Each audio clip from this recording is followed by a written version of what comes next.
Welcome back to Aaron and Ellie on Kirby Drive. This morning, Ellie is just getting off a 12-hour shift from the hospital. Yay.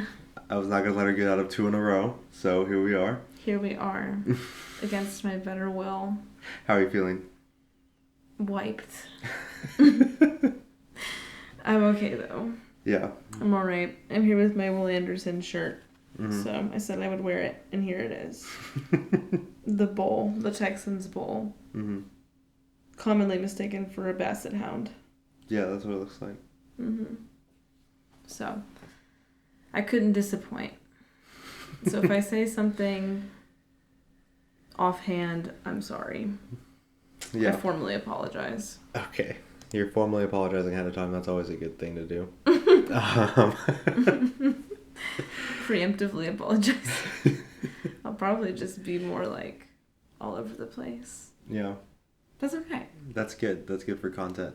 So right up top, the top of the show, shout out to Dylan Horton, Texans D-end, who's a fourth round pick from last year. He has just finished his last radiation treatment for Yes. Hodgkin's lymphoma. So good for him. Woo! He stepped away from the team on November 22nd, and he was in remission in March. So. Aw, that's so good. I'm so happy for him. Very good. So shout out Dylan. We're excited to see you back out there. Shout out. You won the hardest battle. Yeah. And You now, did it. Lord knows we need you on the defensive line. So let's get healthy and get back to football. I know that's what he's after. So It's true. good for Keep him. on going. Crazy man. Yeah. Speaking of crazy men, we have two stories It's a good segue. to lead today that are like I don't know what to think about these things that are happening. So wait, what happened with Scottie Scheffler? Because I saw that on Instagram, but it literally... Was he arrested for just entering a place? Yeah. So Scottie Scheffler was arrested, I think this morning, right? I think so, Friday yeah. morning before the PGA Championship. Apparently, a man had been struck and killed by a bus near the entrance of the event. Two police officers, or at least what I think is two police officers, were there at the scene, cordoning off the area. Scotty, I guess, thought that he could just go around the scene, so ended up basically like driving over the median through like vehicular manslaughter crime scene. The police officers tried to get him to stop. Scotty continued to press through because I guess what he's saying is he thought they were security guards. Either way, the cop was standing in the front of his car and he proceeded to drive with the cop on his hood for 10 yards before stopping, being taken out of the vehicle and being arrested. So he's being charged with second-degree assault of a police officer. Crazy. The police officer was on his hood, like physically on his hood. Well, I think he was standing in front of his hood, and then Scotty continued to drive the car forward 10 yards. He was trying to get a first down. Wrong sport. Yeah. So he was arrested and then I guess released after 2 hours. So I don't know.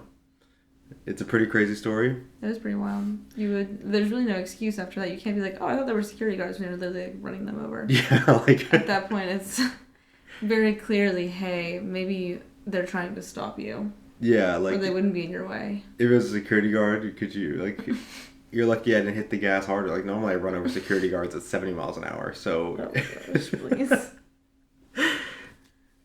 yeah, so that's pretty crazy. I don't know. I did notice a lot of the just comply and nothing bad will happen folks. We're pretty quiet about this one. Oh. But that's neither here nor there. Yeah. Also, major fraud alert. His wife had her baby like a week ago. Wait, that's the guy? Yeah. Oh, shoot. I thought he was a better guy than that. Who knows, right? Like, I don't know how much this is about his character. I don't know how much any run-ins with the police say anything about your character because we do know they be wildin' all the time. They do be wildin'. But yeah, the idea that you can carry somebody on the hood of your car for 10 yards and not think anything of it is pretty crazy. It's pretty crazy. And also, yeah, the fact that like there was a big story going on like during the Masters where he was like asked by reporters if he would leave in the middle of the tournament if his wife went into labor, and he was like, yeah, sure, I guess. And then that was like the big like wow, Scottie Scheffler is such a good guy.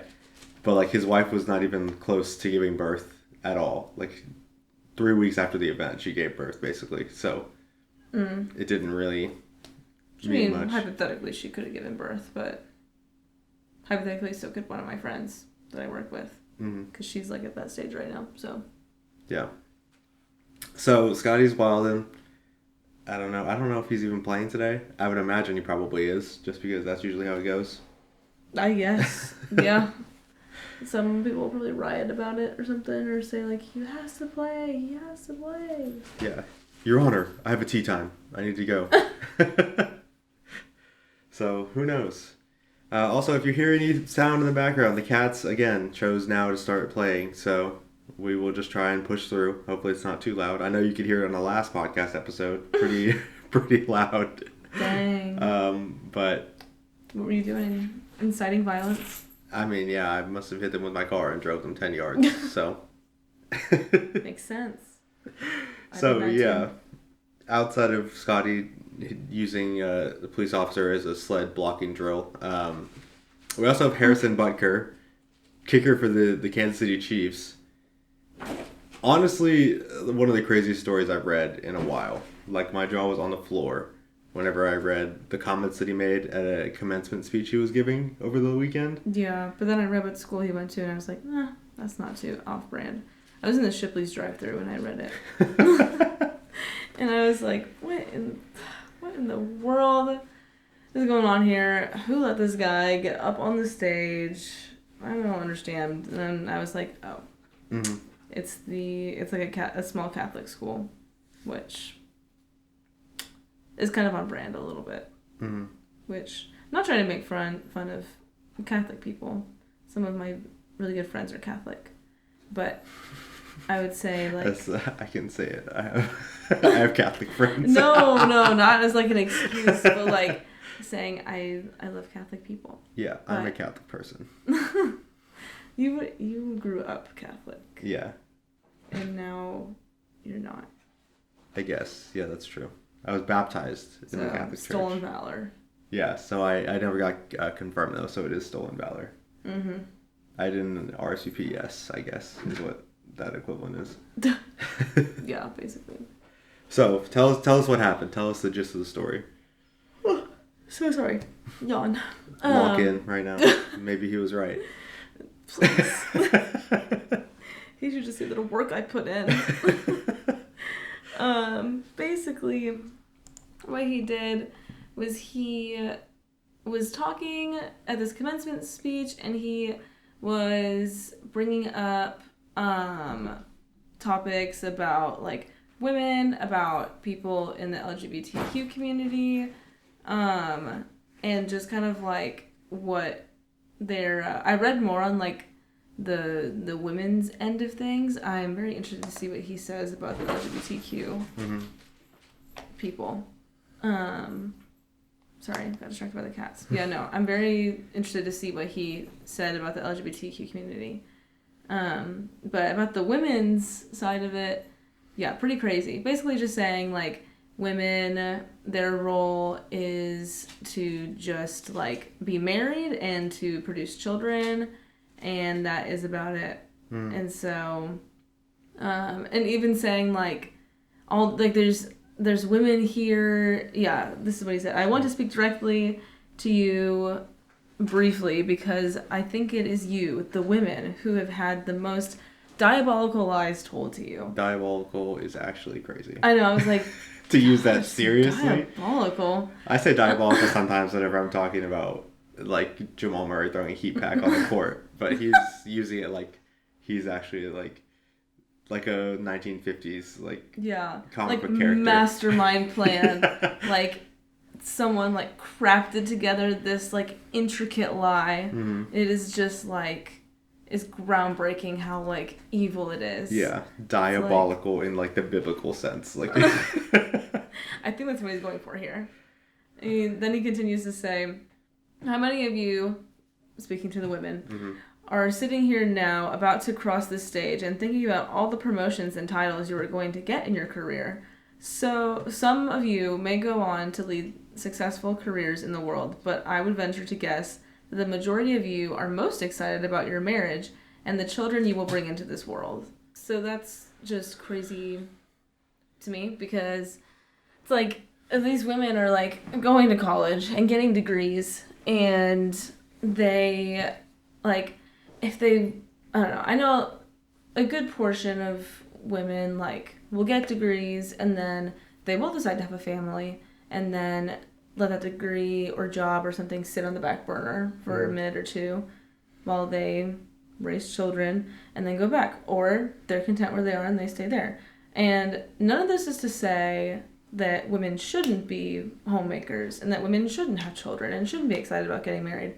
Absolutely could be excited about, I'm excited about being married, and like I'm excited about, you know, years down the road whenever, you know, we have children.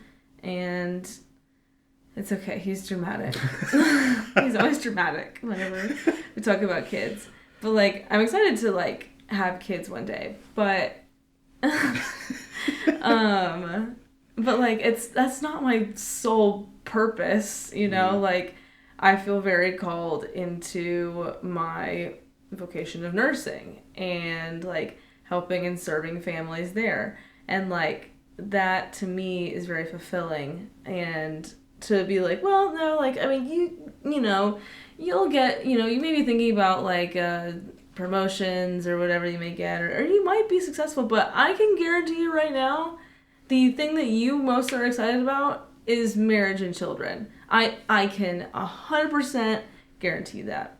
It's just like, that's just so condescending. Like, to think of us as just nothing more than like someone to just like keep you alive, basically, as a man, like keep you as a man alive and like feed you and clean your place of living and feed you and water you and whatever. Like, that's just kind of like, that's really like demeaning. So. I mean, I can only like imagine going to all the parents of the kids that you were taking care of the last 3 days and be like, hey, don't you wish Elle was at home? Like, just like, I don't know, cleaning the floors. Yeah. Your kid probably would be dead. But, you know, it's actually like the greatest crime ever committed that she's here, like giving her kid chemo right now. So. Yeah. And it's like, I know I'm not the first or last person to say that this is ridiculous. You know, I mean, obviously it's just kind of like out there. But it's like, and it's also not the first time that women or people of the LGBTQ community have been like marginalized like this, or like, you know, put down to like something so like small, or like measured to like, oh, you're just this though, and then going on to say like men just need to be unapologetic about their masculinity, and like, you know, you need to, he said something that was so cheesy and I can't remember what it was, but it was like Pinterest level cheeseball. Which one? When he was talking about men?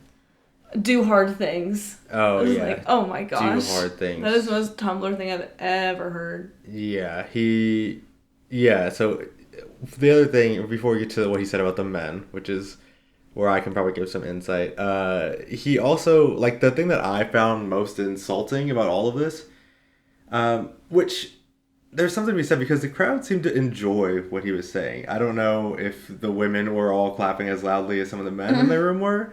But the National Catholic Register, which, yes, I've been on their website, so I probably have someone at my door asking to come back to the church at some point. But they have the full transcript of the speech, and after he says the thing about the women, he has... Well, actually, what he says is that his wife would be the first to truly admit that her life truly started when she began living her vocation as a wife and as a mother. After this was an 18-second applause break. But, like, to say that about your own wife, to be like, she was nothing until we got married and she started taking care of me, is the craziest thing I've ever heard. She'd be the first to say. It's like, well, then how about we let her say? Which I'm sure maybe she would. Yeah. You know?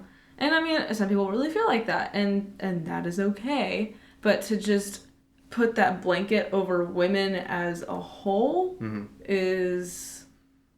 it's condescending, you know, because some women don't feel that way. And the thing is, like, we're not all one thing. Like, we're not all just homemaker, cook, cleaner, child bearer, child raiser, whatever, you know? And so that's the part that I have a problem with. Like, being a wife and mother is not what I have a problem with. Just putting this over every woman, that's the thing. Yeah, I don't really understand the obsession with it. And there are people who feel like that. Like, you're right, his wife may probably feel like that. But I think, and even though like a lot of people in the crowd might feel like that, I think that there is a time and a place to talk about this. First of all, I don't think a man should be saying this, because I don't think you get to like suggest that someone should do this. I think if you are a wife and you think that like being a wife and like making a home for yourself and your husband, not just for your husband, yeah, if you think that that is really like when your life began, like I've heard people talk like that, right? When they love someone, they say like, my life didn't start until I met you. That's like a romantic sentiment, not like I was nothing until I met you. Property sentiment, or like. But like, these women are probably not the women that you want to be speaking to. Like, these are women who are here getting degrees. Yeah. And like, we've known women, because we live in Texas, right? So it's a little bit different. But like, we've known women who get degrees only to like not ever use them, just because like they want to go to college to meet somebody. I suppose that's fine if you have the money, but like, odds are we also knew a lot more women who were working every day to try and get money to get a degree so that they could have a career that they're really passionate about. Right. And so I can't imagine to have them hear something like that on their graduation day, right? It's supposed to be a celebration of all the work you've accomplished. Yeah. So you can go forth and like, it's supposed to be an inspiring speech, like, now go and like change the world with what you've learned here. Exactly, yeah. But he's like, all right, like you may have had your fun pretending to be a man, studying, learning. Go on home now and do what you're supposed to do. Yeah, go forth. Yeah. And change the world through motherhood. Yeah. It's like, bruh. Yeah, it's actually crazy. Yeah, it's a little wild. Yeah. Now, he said, to the gentleman here today, part of what plagues our society is this lie that has been told to you that men are not necessary in the home or in our communities. Who has said that? I haven't heard it. Yeah. I don't think I've ever been told, like, hey, you are not necessary. Diabolical lie. That's true. Yeah, it is. Maybe I've been lied to so diabolically that I don't even know it's happening. As men, we set the tone of the culture. This is true. This is not a positive thing. So he's not wrong, but he is wrong to think it's a good thing. And when that is absent, disorder, dysfunction, and chaos set in. The absence of men in the home is what plays a large role in the violence we see all around the nation. I would think it would be the large amount of gun ownership in the country, but that's fair. Also like rampant poverty is pretty heavy indicator of violence. So toxic masculinity, saying that men have to keep all these emotions inside and then they become violent. You're right, like most violence is committed by men. I would say sometimes the presence of men in the home. Yeah, I think most people would agree with you. In some homes, yeah. Yeah, he says, be unapologetic in your masculinity, fighting against the cultural emasculation of men. Do hard things. It's so funny. Really, Harrison. Do hard things. You want me to do hard things? Isn't that exactly the opposite of what you're telling me to do? Because that's what she said right there. Never settle for what is easy. Yeah, you could put that on a pillow, like a throw pillow. All these things that go on throw pillows. Oh, yeah, just baffling stuff. Because be unapologetic in your masculinity. I'm trying, Harrison. What am I supposed to do? Yeah. What does that mean? Yeah. And again, another thing is like, this is not to say that men shouldn't be in the home. I'm just saying like, I don't know, like it's when men like get this like idea of like, well, you don't mess with me, like I'm the leader of this house, you do what I say, where it becomes a little scary and a little and I've seen that in different households and it is not fun, and it doesn't feel like safe or comforting or like gentle, like believe it or not, men can actually possess the character traits of gentle and like quiet strength and like kindness, meekness, stuff like that, and that actually makes them a bit stronger in their character. So it's just this like, I don't know, it's just this huge like I don't know, what is it? What's the word I'm trying to say? I don't know, it's just this misconception. It's this huge misconception that like men have to be men, they have to be strong, and they can't show any weakness, and they can't do any of this. Yeah. It's like that is just the problem, actually. Yeah, right. It's like, why? Like, especially like this whole speech is modeled after like basically like what the church has to do better, and it's like, well, like Jesus is described as having like a spirit of meekness, right? Like he's not one who is like, there's one time he got mad, and it's whenever people were selling stuff in the church, which in the house of God. Yeah, which is something that goes on a lot today, and those are the same people who probably agree with Harrison Butker in a lot of his statements. So I don't know. I think ironic. Yeah, somebody needs to open the book that they're trying to hit people with before they get up on stage and talk crazy. One of the other things that he did was he quoted one of Taylor Swift's songs in his speech. He referred to her as one of his teammates' girlfriends. The quote itself was pretty innocuous. He was just talking about like how like priests should be more like priestly. Like the whole thing of the Catholic Church is there should be like levels to this thing. Like they shouldn't be like your friend, your buddy. Like, same way a lot of people talk with their kids. Like, I'm not your friend, I'm your parent. Like, I'm different than you. Like, you don't get to, like, have a relationship with me in that way. He's talking about, like, saying, like, priests, like, posting pictures of their dog. And he was like, this is why America's falling apart. And it's like... Just being normal people. Yeah. Yeah, well, that's exactly what he's saying. He's like, you shouldn't be a normal person because... And he quotes Taylor Swift. He says, familiarity breeds contempt.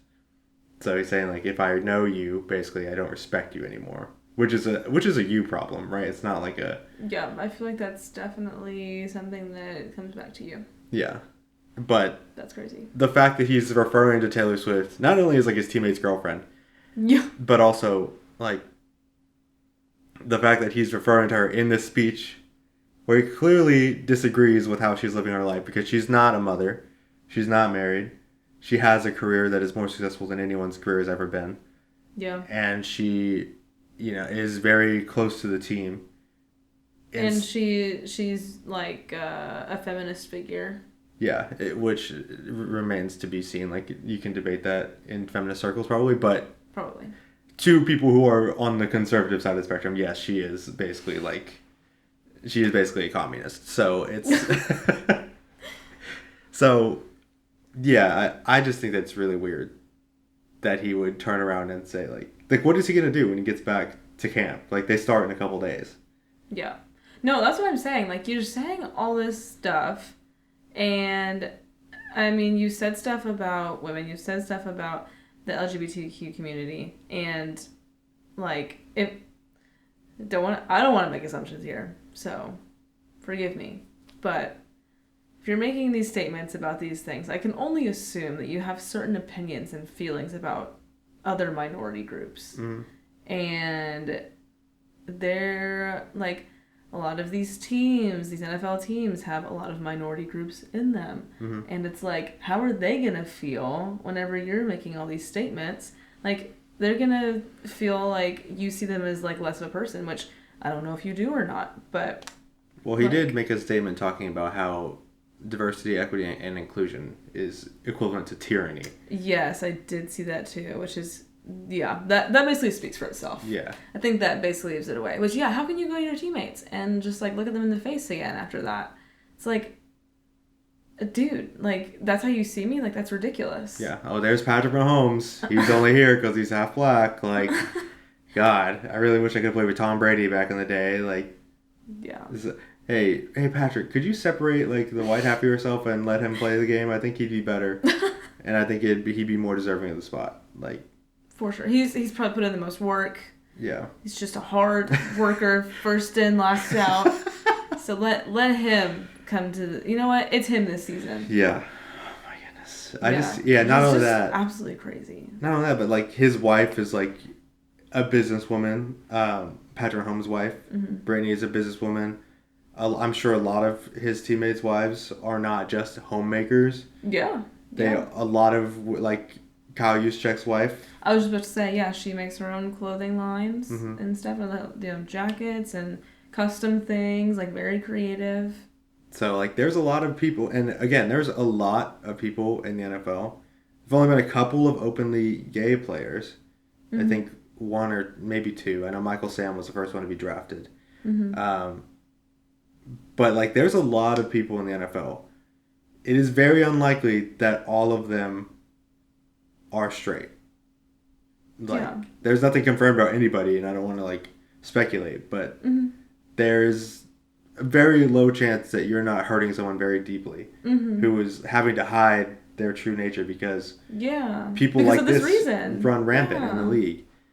Because they feel like they're going to be, like, outed and, like, looked at differently and, like, you know, like, made fun of and, just treated like less than a person, which is just awful. So.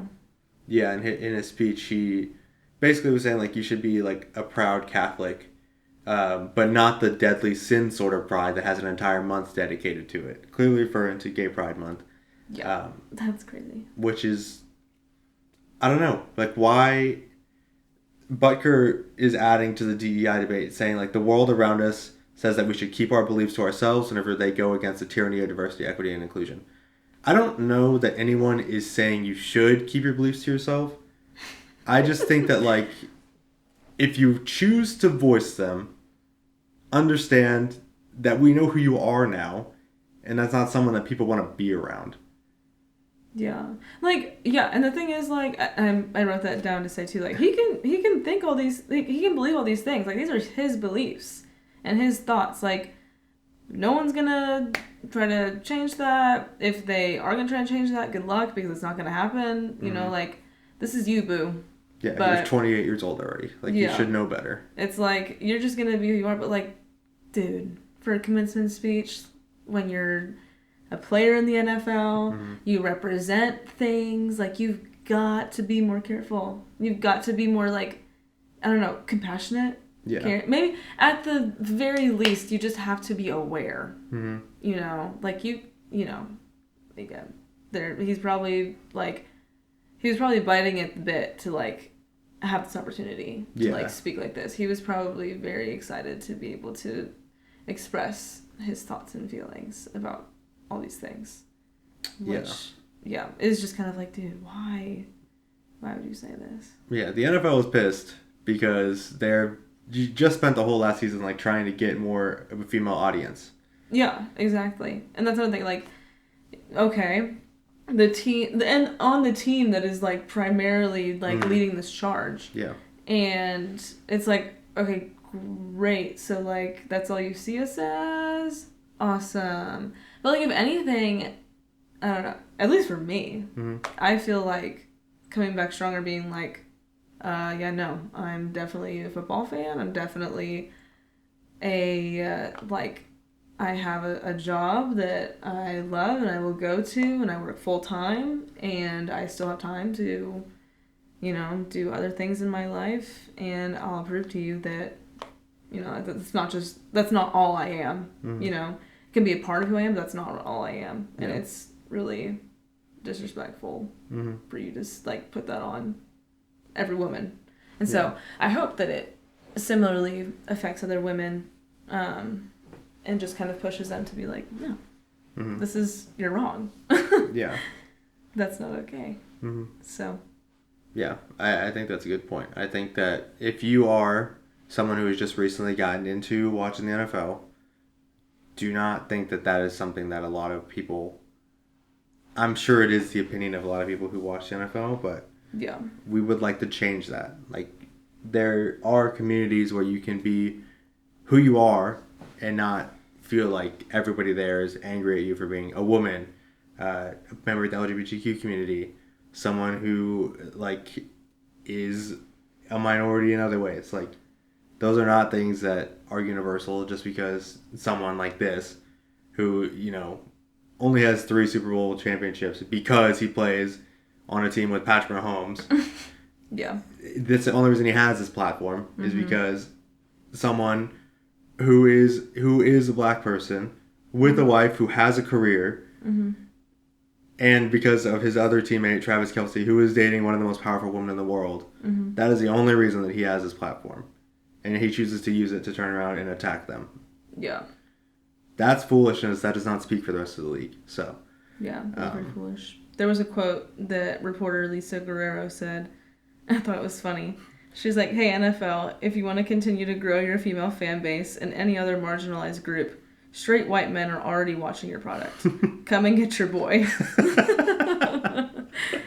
Yeah, so come and get your boy. Come and get your boy. I don't know if he should be like... I don't know. I think one of those things, it's like within me that it would be really funny if he got cut or something like that. Oh, that might be a little extreme, but suspended maybe. Not suspended, but like... I don't think anything is going to... Probably not. I don't think it'd be right to punish him any like official way.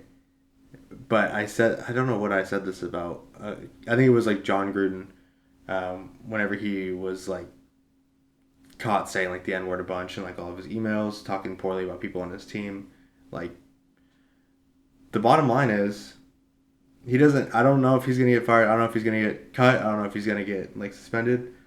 The bottom line is, he's going to have to walk back in to training camp in a couple days. Yeah.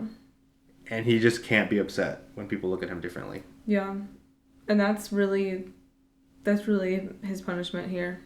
You know, he's going to have to walk into training camp and like look at all these guys in the eyes again. Mm-hmm. And, you know, oh my gosh, if he comes out of there and says, like, they all look like, see, this is what I'm talking about. Like, they all looked at me differently.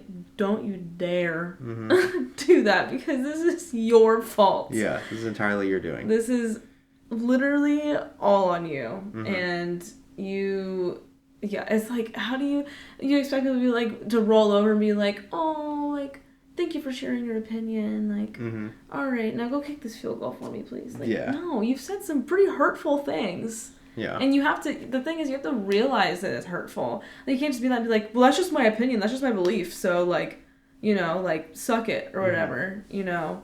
Or, like, what is the thing? Like, oh, Jesus, this is just, like, too offensive and stuff. It's like, yeah, well, Jesus wasn't offensive to, like, hurt people's feelings. Like, it was... Oh my gosh, it's literally just like a metaphor. It was scandalous. Yes, it was scandalous of him to have all these things of like, oh, love this marginalized group of people? What? Like, that's how they're human garbage. Don't do that, Jesus. Yeah, it's like, that's how it's quote unquote offensive. And people take that and are like, well, you just can't take it. Like, this is just too, like, you don't want to turn your life around and blah, blah, blah. It's like, no, you're just being a jerk. Like, yeah. You're just trying to, like, one-up people, and that is definitely not the spirit that you're trying to preach here. Yeah. Hey, the jerk store called. They said they're all out of you. Good one. Yeah, it's like the story of the Bible is the story of high society turning their nose up at a man who claimed to be, you know, have dominion over them, go and talk to the people that they refuse to. That's the story of Jesus, right? Like, he came into a culture of religious elitism whenever the people who wanted a savior, wanted a ruler, he said, no, I'm not going to be that.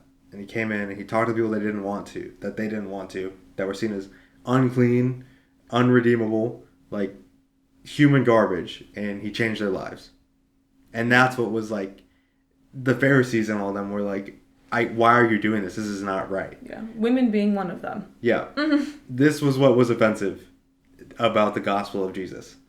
Yeah. Is that the people in power of religious organizations at the time had him killed because he was not staying in his lane and ignoring the people he was supposed to ignore and sticking to, like, harsh rules and judgment rather than love and forgiveness. Not just because he was, like, walking around being like, I'll kill you for being different than me. So. Yeah.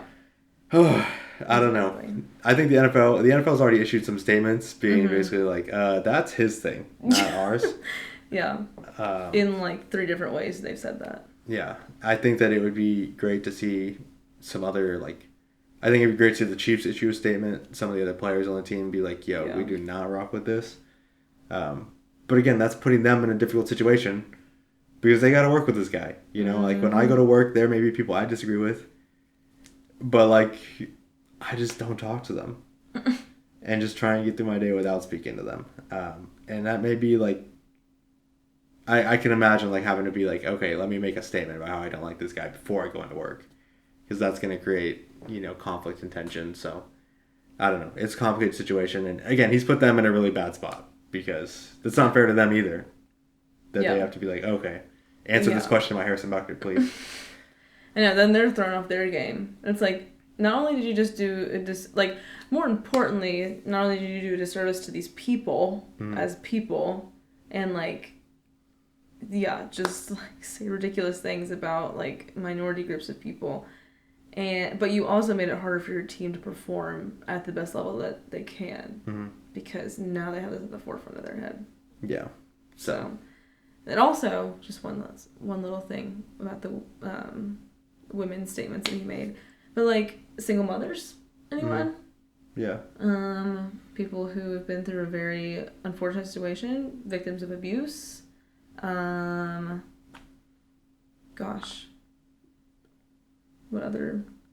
I don't know. Just like situations where like widows, anything like that. Widows, like, exactly. It's like what? So now they're like awful people because they don't have a husband attached to them. Yeah. And so it's like... It sounds like he's suggesting setting up universal income for women so that they don't have to work, they can get paid for working in the home.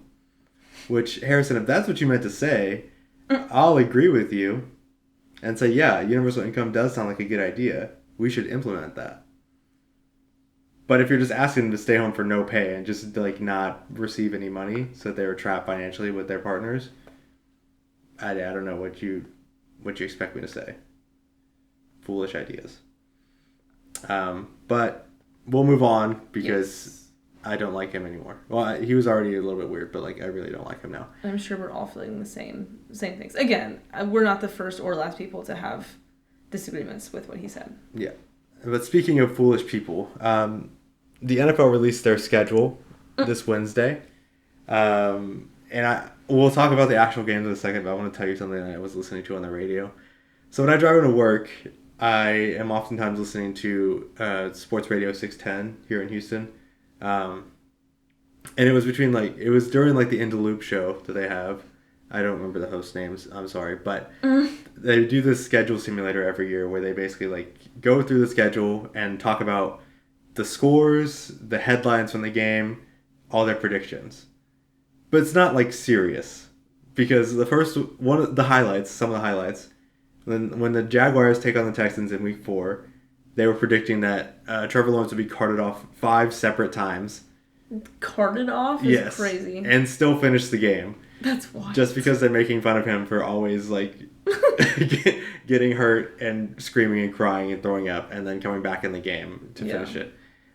They also said you get carted off 2 more times in the second game that year. So 7 times overall. Whenever the Lions come to town, they predicted that Jared Goff would throw 6 interceptions, which is an absurd number. That's an absurd number. I think he'd be pretty close to setting the record at that point. Yeah. That's pretty crazy. And then they were talking about how the Texans were going to beat the Chiefs at Arrowhead. Now, pretty hard feat. A texter, after they finished all this, texted in and say something along the lines of, I knew you were an idiot, but saying the Texans are going to beat the Chiefs at Arrowhead is a new level of stupid. Dang. And I was floored. This is a PSA to anyone who's just getting into sports. If you feel like maybe you don't have the best takes, you don't have all the information, you're not exactly 100% confident in your ability to understand what's happening in the league and give commentary on it, there are stupider people out there. I promise you. Because this texter says, I knew you were dumb, but saying the Texans are going to go into Arrowhead and beat the Chiefs is a new level of stupid. You want to know what they said happens before this Arrowhead game? They're saying that Travis Kelce and Taylor Swift would break up. She hires someone to go in and break his legs, Tanya Harding style, and then he is no longer available to play the game until the Texans win. What in the world? And this guy who's on the text line is like, actually, I don't think it's possible the Texans are gonna. It's like, do you think he's being for real? Do you think he's being serious? You think actually that Taylor Swift is gonna Nancy Kerrigan, Travis Kelce, and the Texans are gonna win that way? Is that what you think is really gonna happen? That's what you think that these radio hosts who are affiliated with the Texans think that this is gonna happen? That's what you think is gonna happen? I mean, hey, serious. I can't Only believe serious it. behavior. I couldn't believe it when I heard it. And the host was like, So man, get out of here. He was like, man, there are so many stupid people in this world. And I was like, you're exactly right. Because why would you hear that and be like, dude, that's way off. Yeah, unrealistic. That is so way off. Would never happen. The Texans would never beat them at Arrowhead. That's what you have a problem with, not that Travis Kelce got his kneecap broken in by a lead pipe. Oh my gosh. Unbelievable. So, yeah, if you're ever feeling unconfident in your knowledge of ball, just know there are dumber people out there. There's always someone at least a ladder rung below you. There is always a bigger fish, and there's always a bigger idiot as well. Goodness gracious. Oh my gosh. So, we can talk about schedule now that we've gotten that out of the way, because that just blew my mind. But what games are you most excited for? Clearly not that many. Oh my gosh. Sorry. I just can't help. I can't help my yawning. No, I'm seriously pumped. I was looking at the schedule while I was at work. But yeah, no, I'm really excited. I'm kind of a little nervous for the Bears one, and that's a primetime game. I think that's our week 2. That's our home opener. Wild. So it feels good to have a Sunday night game. It'll be your first one, right? Yeah. Your first primetime game. My first primetime game. So yeah, we're actually not garbage this year, so we get some primetime slots. Also the Lions is gonna be a good one here. That one's also primetime. Cowboys is gonna be fun if that's at AT&T. I think hopefully we can pack out the stadium with Texans fans. Yeah. If you're in Houston, you're a Texans fan, we're gonna be in Dallas. Send yourself up to Dallas. Yeah. So everybody link up at everybody link up at Jerry World, and we'll burn it to the ground after the fact. So true. Yeah. Just grin and bear it, smile and wave until we get our dub. So, yeah. And then let me think. Obviously, the Christmas game against the Ravens, that one's gonna be tough because we play the Chiefs at Arrowhead the week before that. Yeah, but we'll win though. But we will win because Travis Kelce's legs were broken in. So obviously that was in the bag. So, but yeah, and then what is it, like 4 days between?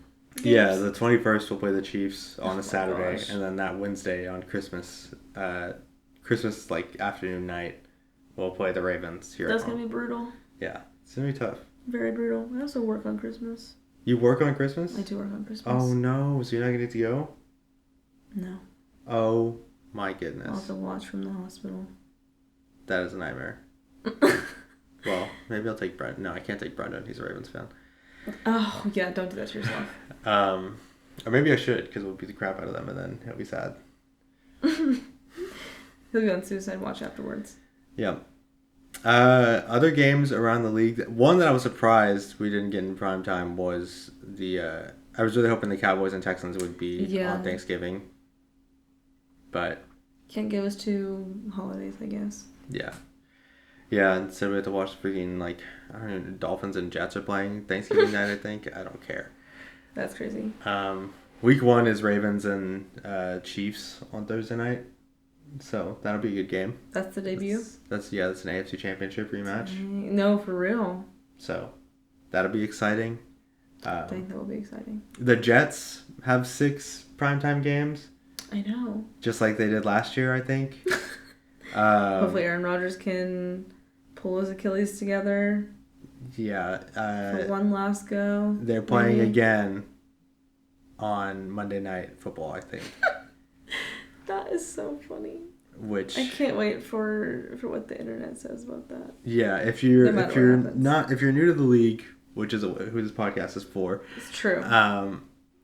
Basically, Aaron Rodgers, Hall of Fame quarterback. People say he's the most. It's really like catchy to say he's not the greatest quarterback to ever play, but he's the most talented, just because he like can throw from a lot of different arm positions from anywhere his feet are set. He can make throws all over the field, whatever, blah blah blah. He has a very flashy game. It's only translated to one Super Bowl win, so he's obviously not that good. But basically last year, Packers, known for being the Green Bay Packers quarterback, but he got traded. Yeah, he got traded to the Jets. Yeah, he was trying to leave for years. Basically, was like upset with them for not getting him enough help on offense. He felt like, so he finally made them trade him as he was like turning 40 years old, basically. Ended up on the Jets. The Jets were garbage fire for years because they had the Storm and Mormon Zach Wilson at quarterback. The MILF Hunter himself. And Zach Wilson was terrible. They really killed him in New York. So Aaron Rodgers comes in.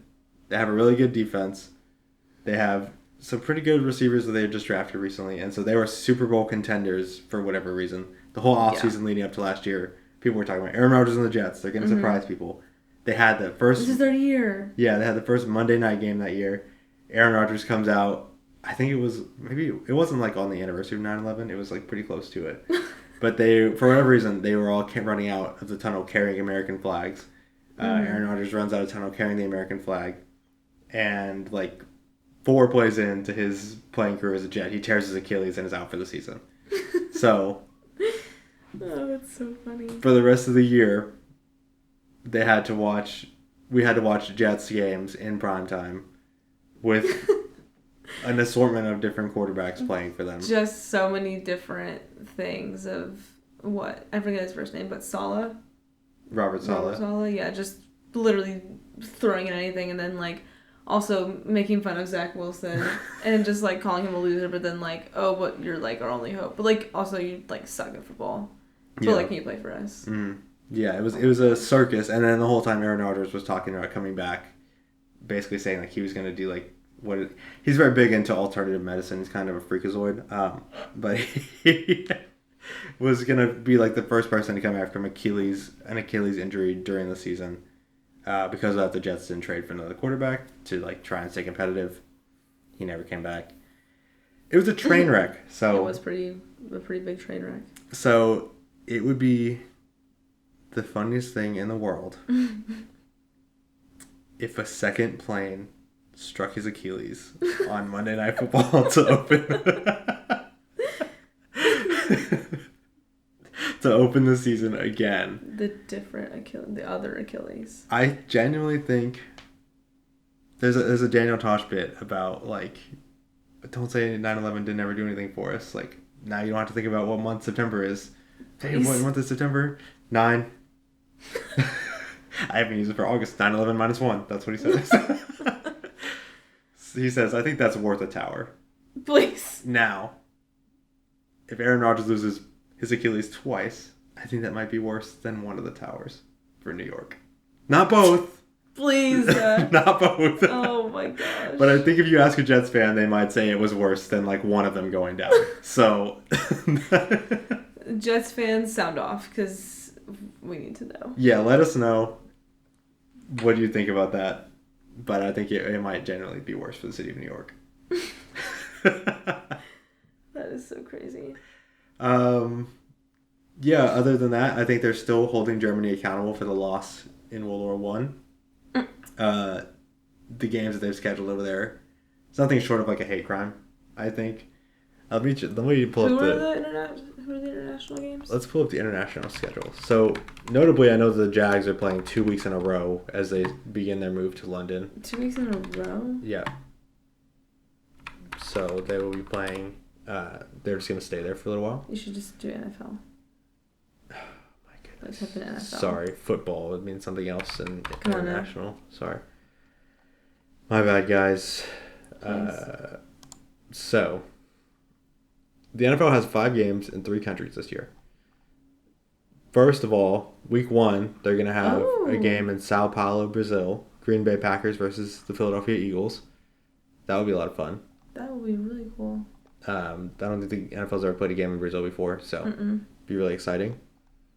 And then, yes, the Jaguars begin their slow move to the UK. They're playing the Bears in Tottenham Hotspur Stadium, and then they'll play the Patriots in Wembley Stadium the next week. So they're just going to stay there for 2 weeks. But in Munich, Germany, that's crazy. they have the New York Giants taking on the Carolina Panthers. Oh, that's going to be so fun. That's going to be riveting. Yeah, this is, again, a nail biter. An event that hasn't gone so poorly for the Germans since the Nuremberg trials. Like They were like, bro, are you serious right now? Yes, this is the Giants-Panthers game. This is horrible. Yeah, for those who don't know, the Panthers are worse than garbage fire. They literally were so bad last year, so bad that like, I think like record numbers of like revenue not made. Yeah. Or like no one showed up. We're selling for like $2. Yeah, like no one showed up. The owner threw a drink at a fan or whatever because he was so pissed. So. Yeah, so they're gonna be over there. That sounds horrible. Sounds pretty awful. And, if the Giants bring out those jerseys. Oh yes, the Giants got new jerseys. They look horrible. I get what they're going for, like a historical thing, but some things just need to be left in the past. Some things cannot be revived. You just have to look at them, you have to learn from them. You have to do better next time. I bet you Harrison Butker loves those jerseys. But yeah. Yeah, they're pretty ugly. What do you think the Texans record is going to be? Predict right now. Oh gosh, dang it. On the spot. Where'd you go? On the spot. What are there? 18 games? 17. 17. That's close. 18 weeks, 17 games. Okay, that's where I was getting it from. 17 games. Hold up. I think...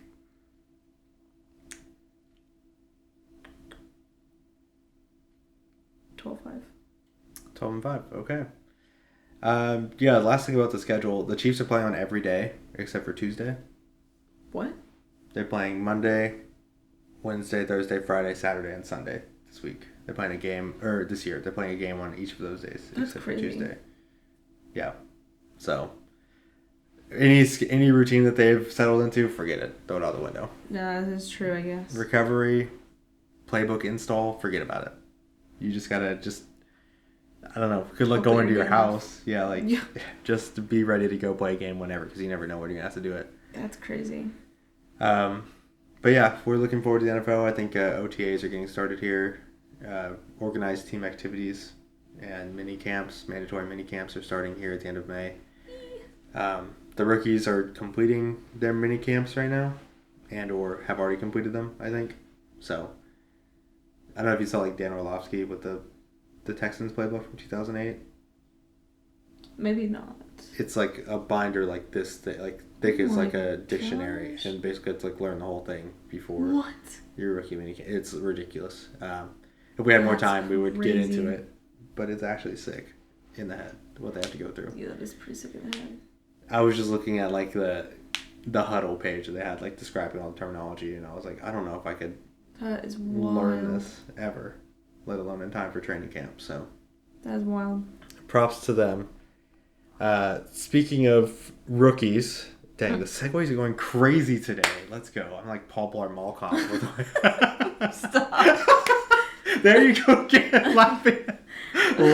Elle does this thing where she will laugh at a joke I tell, and then finally get the joke, and then laugh harder.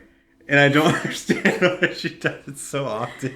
It's just a habit. I never like to make people feel like awkward. Even if the joke is bad, like I'll just do a little pity laugh, which I know is some people like hate. So your first instinct is to pity laugh. Well, no, because I don't want to make people feel like, okay, I guess that flopped. Like I'll give a little like, and then but if it's like really funny, like I'll think about it a second. I'm like, wait, that's actually really funny, and then I'm devastated. Out comes my genuine laugh. So you ever hear her laugh at anything I say and then don't laugh again afterwards? That means she did not think it was You fun. can also tell my real laugh versus my, like, Okay. So, speaking of exciting rookies, the WNBA tipped off this Tuesday. Indeed. Things could have gone better for some of them. Truth. So the Fever are 0-2. They're one of 2 teams to play twice so far. They got absolutely demolished by the New York Liberty. They lost by 36 points, 102 to 66. It was actually horrendous. That is kind of horrendous. I think people forget that the Fever were picking first overall for a reason. That's fair. Like, they're not going to be world beaters. Right, like they weren't just like, oh, we're the best, so we get the best. Yeah. Like, you're the worst, so you're going to get the best. Yeah, you are the worst team in the world, I think, actually. It's like, watching them play has been horrific. Dang. Caitlin. Yeah, Caitlin Clark, in her debut, she scored 20 points on 5 of 15 shooting. Not her best night from the field. She had 3 assists, but she did also have 10 turnovers. It was a rude awakening, for sure. And then in their loss against the New York Liberty, she had 9 points on 2 of 8 shooting. So that's crazy. I think she was 1 of 7 from 3. So struggling a little bit out of the gate. Part of that does lend credibility to like the WNBA players who are like, this is a different league. Like, it's not college, which is true. Like, these are professionals. It's true. She hasn't had much time to bond with them. Yeah, she did. It is weird because they finish the tournament and then they get drafted and then they start playing. Like, she was literally in the tournament, 2 months ago? Yeah. And now she's here. Yeah, no break. Mm-hmm. Just, all right, keep on going. Yeah. So I think part of it is like, it's been troubling trying to piece apart all this because unlike with men's basketball, like, women's basketball has a lot of different, like, emotionally charged statements being made about it at this time. So it's hard to pull apart, like, what is just, like, old headery by, like, people from the league that have already, like, either retired or are about to retire. Mm-hmm. Being like, no, actually, like, whenever I was playing, it was actually the greatest. Like, you see Tom Brady getting his little haircut, and he's doing the same thing, where he's like, the NFL is so soft these days. Like, oh my gosh. All right, time for bed, Grandpa. Like, it doesn't. This is that you're out of your room for the night. That's it. Yeah, sorry. It is bedtime. Yeah, so it's hard to tell how much of it was that, like, the one way of like WNBA players being like, no, it's different. You're gonna struggle. Yeah. But then it was also hard to tell how much of it was like, no, she's actually gonna crush y'all because she's so much better. It's hard to pull apart how much of that was like not wanting to give the WNBA any credit, saying like, no, I was right in not liking this until Caitlin Clark got here. You guys are all trash and she's going to like dominate you because, again, she hasn't asked for money yet. But dang. So it's hard to like pull apart those two. Like, one side is like, oh no, like, I played in the WNBA and no matter what, when I played, it was the hardest to play and we were the best players in the world. Mm-hmm. And okay, she's better than everybody else, but also because I want to discredit the WNBA by showing how easy it is for her to play basketball there. There's somewhere in the middle where it's like, look, these are really good players and they should have gotten respect a long time ago. And it really is sad that they didn't whenever they had like all the greats of the game. Like, Diana Taurasi had 7 threes in their game against the Aces. She's like on her way out, but she was like touted as one of the greatest basketball players of all time. Coming out, she was like Caitlin Clark levels of, obviously on the general media because it was a women's sport, but like for basketball fans at the time, it was that level of like, this is like a generational player. Crazy. But like, it is going to be difficult for her to adjust, and but she also is just coming off of like her college experience, so true. She's gonna have time to adjust a little bit. Yeah. So I don't think there's any reason to bury her, but I also don't think there's any reason to continue being like, the WNBA is trash. She's basically here to save all of y'all. Especially problematic whenever this white woman is here to save all of you black women who have been doing this for a while. You know, not to say there weren't white women in the league before, but it is problematic a little bit to be like, Caitlin Clark is saving all of y'all. You're terrible. Like, yeah, it's like she's human, so she's gonna struggle a little bit. That's to be expected. Yeah, and she didn't ask for your white savior complex to be put on her shoulders. Like, true. That's not her responsibility. It's to make you not look foolish online. Mm-hmm. So Hopefully she can turn it around. We'll see. I mean, the Fever are not going to win very many games this year. No. They're just not very good. Mm-hmm. So, we'll see. Who is very good is the Aces. They beat the Mercury 89-80. Asia Wilson, 30 points, 13 rebounds, 5 assists. She's cracked. Yeah, mega correct. She is probably going to win MVP this year. Although Brianna Stewart put 31 on the Fever's head as well. So not too hard though. Yeah, I guess that's true. So yeah, I think that Asia Wilson is probably the best player in the league. She is very funny. She accidentally said shit in her third quarter interview. She had to correct herself and be like, she was saying we were taking shit too unseriously or whatever. We need to lock in basically, but she had to say oh sorry, I meant to say stuff or whatever. So. It's so funny. Sorry guys. Yeah, but Kelsey Plum, something that I noticed about her, she is jumping a lot. She leaves her feet too often. Really? When you play basketball, you're not supposed to because when you jump, if you don't shoot or pass the ball before you land, it's a travel. If you don't. Oh. Because you're picking the ball up. Either picking the ball up and running to do a layup, or picking the ball up and just jumping. She is often picking up her dribble, taking 2 steps, realizing she hasn't done what she wanted to do with the ball yet, has to jump and suspend herself in the air and then pass out of it. And it's not a good position to put yourself in because then you have this much time to get the amount of time you have off the ground. Millisecond. Yeah, you'd rather, if you're gonna pick up your dribble, keep your feet on the ground so you have unlimited time to have somebody get open. Yeah. She was doing that a lot in the game that I was watching on Tuesday. I don't think that it mattered much in the end. I think Kelsey Plum's really good. And obviously she's been doing it for a while, so I'm not gonna be Kelsey, why do you do this? Obviously it works for her. Yeah. For the most part. Mm-hmm. Yeah. But last thing with that game, there was some woman in the crowd just screaming the entire second half. I don't know what she was yelling. It sounded like she was doing the Raiders chant, which is Raiders, but she was screaming the entire time. And I was what is happening? The entire time? The entire game. Did anyone say anything about it? Nobody. I asked on the Aces page because I was does anybody maybe I'm just not familiar enough with the Aces. Maybe they have a chant that they do. Yeah. But nobody was doing it with her. Is this fan a regular or? Yeah, is she always on the TV? Because I'm gonna have to watch on mute if that's the case. It was wild. I couldn't believe it. That's diabolical. Watching it on mute. Yeah, diabolical. Yeah, right. Let's see. Angel Reese had 12 points, 8 rebounds in her debut. Wow. So she played pretty well. Mm-hmm. Cameron Brink had 11. Rickea Jackson had 7 for the Sparks.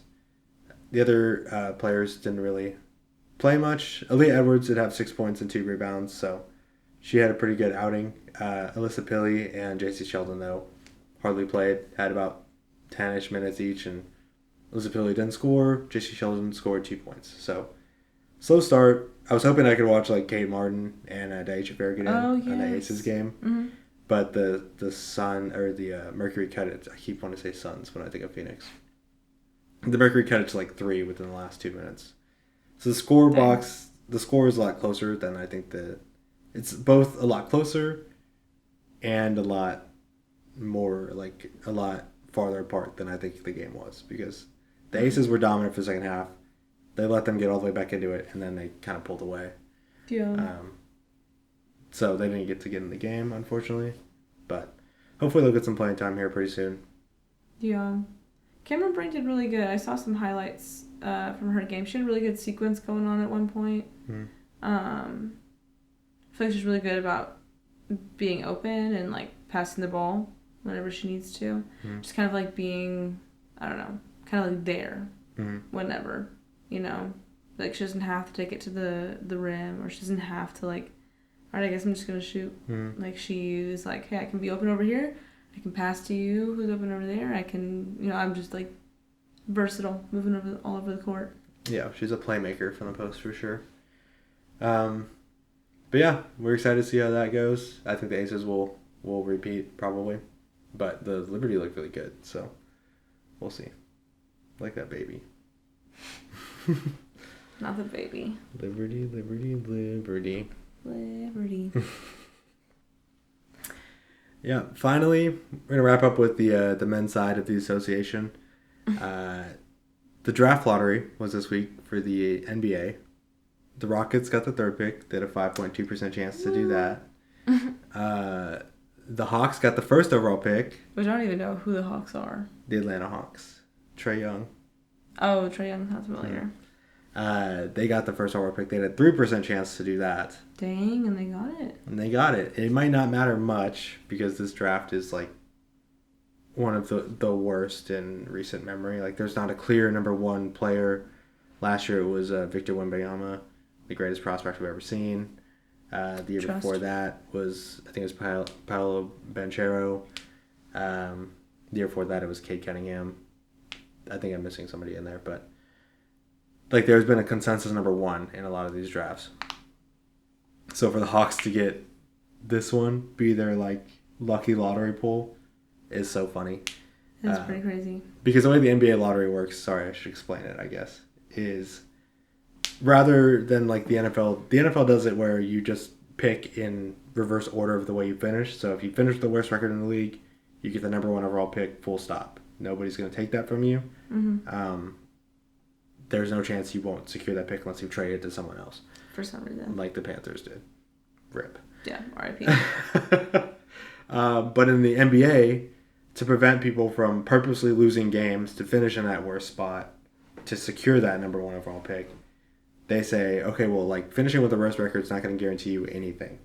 You're actually just going to get a higher percentage of lottery balls in this lottery ball machine that have your name on it, so that you have a better chance of getting the number one overall pick, but you're not guaranteed. I think the odds for anybody, the highest it can be is like 14%.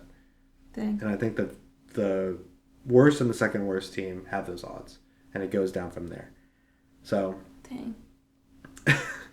That being said, the Pistons, they had the worst record in the league. They got the 5th overall pick. Crazy. They had a 14% chance for the first overall pick. They got the 5th overall pick. Now, in 2021, they had the second worst record. They did get the first overall pick, and they picked Cade Cunningham.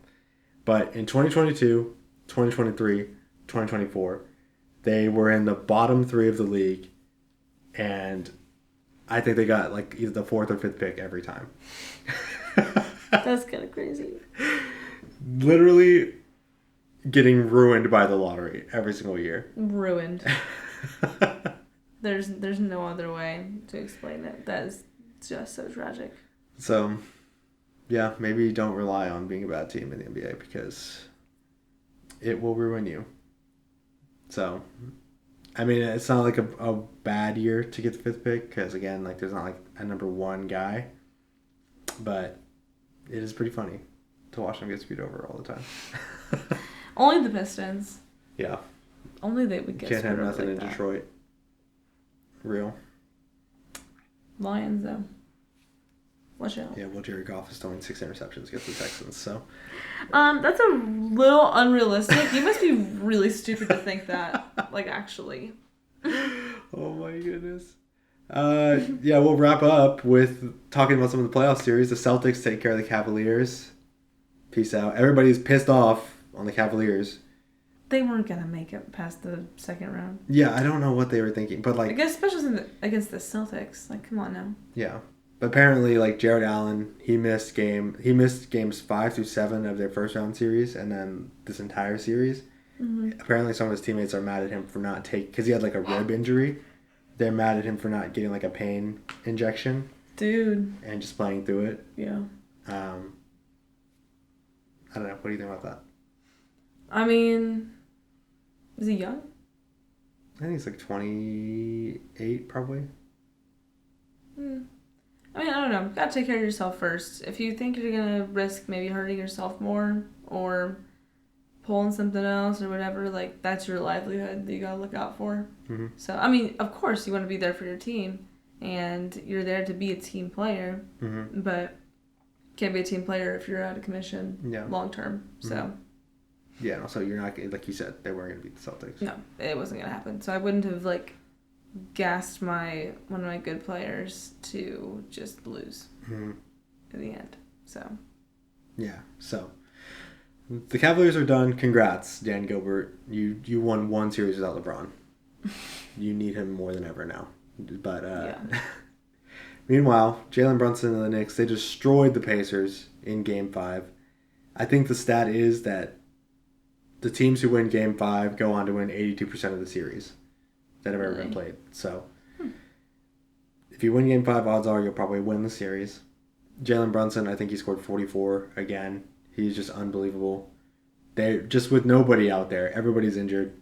Even he's injured. Doesn't matter. He just goes out there and gets a bucket. Dang. He's a crazy man. He's really good. Yeah, so the Pacers on the brink of elimination. I think they play tonight. Oh. Dallas also leads 3-2. Bruh. This is not what a pro wants. Not what a pro needs. Trust. Not what anyone needs. Yeah. It is not looking good for the Thunder.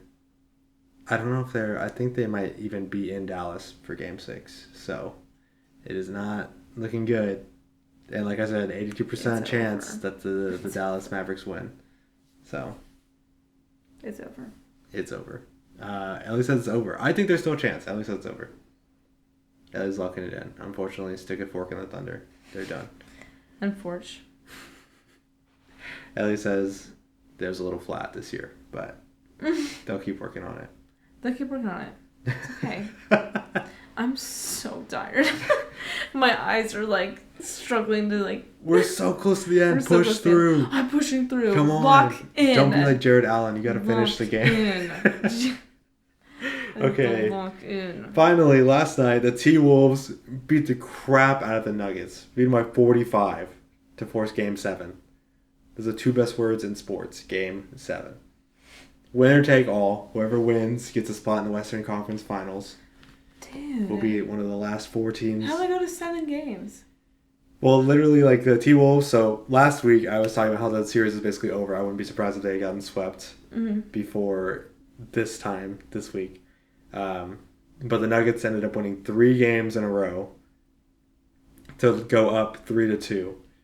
And I guess the Timberwolves did not take too kindly to that because they led basically from wire to wire and just destroyed them. Dang. Absolutely ruined them. Now, Nikola Jokic was pulling like a Stephon Diggs.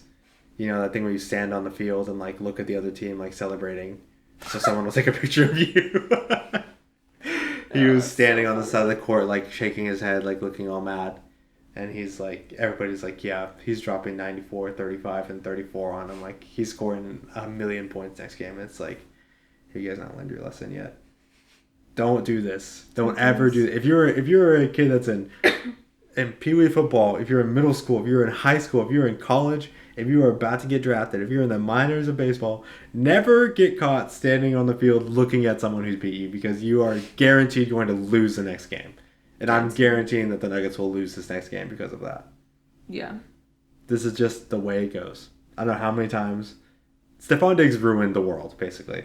Because he went out after the Bills lost to the Chiefs in the AFC Championship game, I think. Went out, stood there with his hands on his hips, and like, watched them celebrating.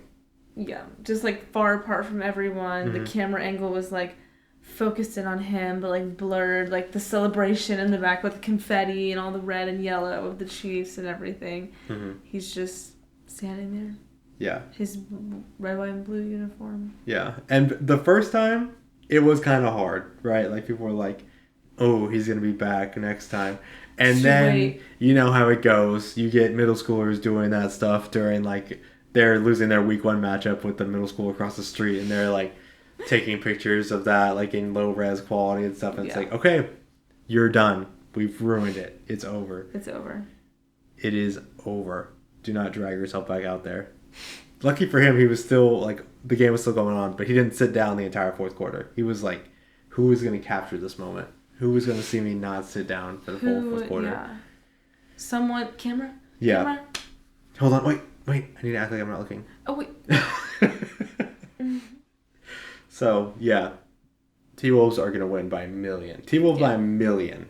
T-Wolves. Game 7. I'm saying T-Wolves as well. But who knows? Jokic is also really good, so he could. He could just do that regularly. But he doesn't need to do all this extra nonsense. Just sit down. Get right for the next game. It's okay. Come on. Yeah, that's it. Also, the Astros are so back. What, they win like one game or something? They won 5 in a row. Okay. So they're only 6 games. I think they're 5 games back from the division lead now. So how was that even possible? Because the Rangers and the Mariners are also booty cheeks. They just have gotten to play the Astros a couple times this year, so they're getting their rosters are getting, or their records are getting boosted by that. So that's so annoying. But the Astros are back. We're on the up, I guess. Renaud Blanco also got thrown out of a game for cheating, so we're also cheating again. So we're so back. Awesome. We are so back. We are back. Yeah. Same old Stros. Apparently he shouldn't have been suspended because rosin is he got suspended for mixing sweat from his arm with rosin. That is you're allowed to sweat and you're allowed to have rosin to grip the ball better. But you mix them together and it increases your grip too much, and so it's like a illegal substance. That's crazy. Just what if you just happen to get sweat on your... Yeah, I don't know. That's crazy. But apparently he didn't know that, so it was but he didn't want to appeal it because he would miss 2 starts if they appealed it and still upheld it, rather than just missing 1 start if he just took the suspension. So he's been suspended for 10 games. Dang. But I don't think they're going to lose any of those. So the Astros are back. Back. Yeah. The Astros are winning and they're cheating, and it's over for y'all. It is so over for y'all. All right. Just you watch. Tell him. Now, Ellie must go to sleep because she is falling asleep here. I think I might be falling asleep here. I thought I would maybe I would kick in with a second wind. No. Both my wins are gone. I don't have my first one anymore. Yeah, she broke that a long time ago. I think at the start of talking about basketball, I was like, I don't know if I'm gonna be able to make it through this. I can't do this. I can't do this no more. It's okay because now I get to go jump in my bed. Yes, so everybody salute Ellie for being a brave podcast soldier and fighting through, so she can yell at Harrison Butker for being the worst person in the world and what the heck, man. Talk basketball, talk NFL schedule. Love myself some NFL. Let's go. We're so back. Everybody's so back. Keep it posted. Next coming weeks, we're going to have a very special guest to talk about the women's NCAA softball championships that are happening right now. But yeah, stay tuned for that. We will see you guys next week. Thank you so much for tuning in. Thanks, guys. Woohoo. Woohoo.